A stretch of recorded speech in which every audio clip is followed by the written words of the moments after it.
My name is Sheridan Noelani Enomoto. Mauna Kea is a mountain on the big island of Hawai'i. It is actually the tallest mountain in the world from the seafloor. Most of the mountain you do not see is actually underwater. I was moved to go to a action in Pasadena when I heard about Mauna Kea and the 30-meter telescope that they were planning to build on its summit on the northern plateau. There is also a telescope on Haleakala. Haleakala is a sister mountain, as we would say, to Mauna Kea, and they both have the challenge of things being built on a very, very sacred site or places that are considered very sacred to Native Hawaiian people. When I heard that they were going to build not only number 14 telescope on Mauna Kea on the summit, but that it would be 18 stories, 2 stories deep, 18 stories high, altogether the size of, I believe, a huge stadium, football field. You're not even allowed to build higher than 7 stories on the big island of Hawaii anywhere. So why would we put something of that size and structure on top of one of the most sensitive ecosystems in the world, and also incredibly sacred? It doesn't make any sense in any way to me from a conservation and environmental justice standpoint, or even just protecting indigenous cultural rights and sacred spaces. Mauna Kea, as most mountains, hold fresh water. They hold our water that we need to live and drink and use every day. And if you are familiar with the way water is and watersheds, mountains are essential to that. And Mauna Kea literally holds all of the fresh water for the island. And then you're also jeopardizing that aquifer if you build a structure.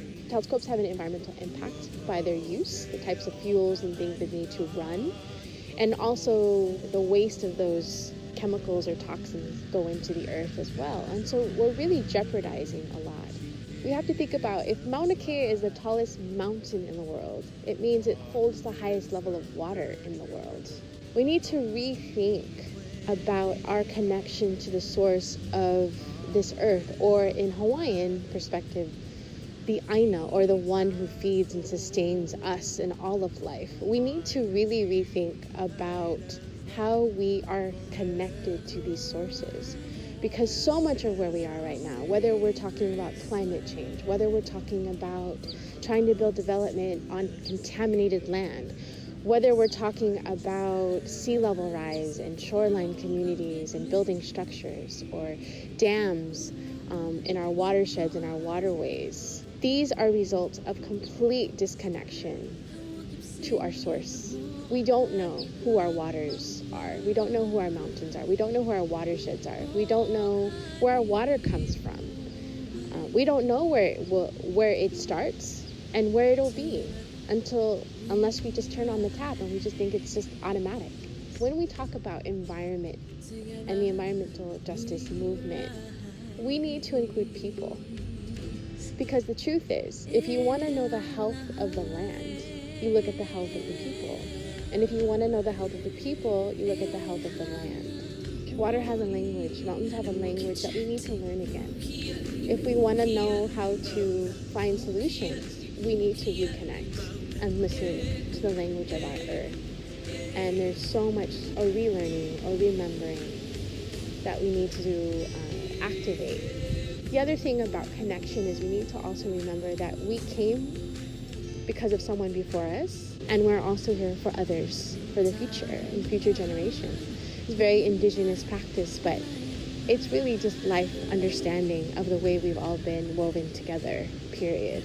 And you don't have to be Native Hawaiian or indigenous to understand this thread. Governor Ige had announced that construction was going to begin for the 30-meter telescope on July 15th, which was a Monday.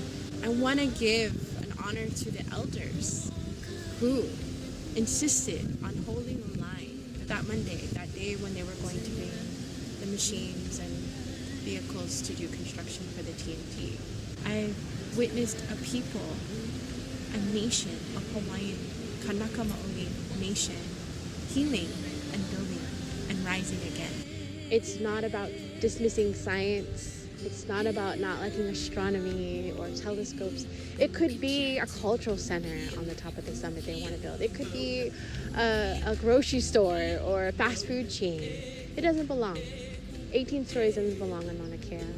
And when I was there, you knew exactly why it didn't.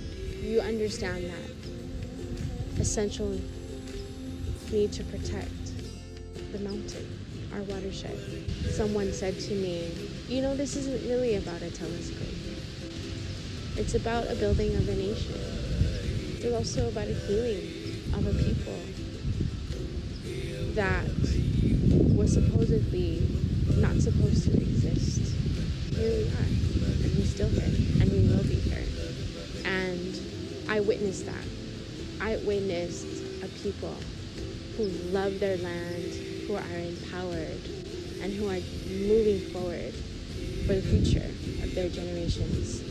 Not only for Hawaiian people, but in many ways for all peoples, for indigenous peoples, and for the world. Like Auntie Pua Case, one of my mentors, says, if you do not stand for what is sacred, what means the most to you, what will you stand for?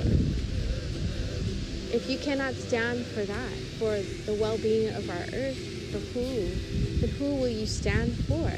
I know who I stand for, and I know who I stand with. Wherever you are, and you are in support of protecting Mauna Kea, you take a picture, post a picture with your hands like this, and your thumbs really straight across. They make the sign of a mountain or Mauna, and this will know that you stand with Mauna Kea.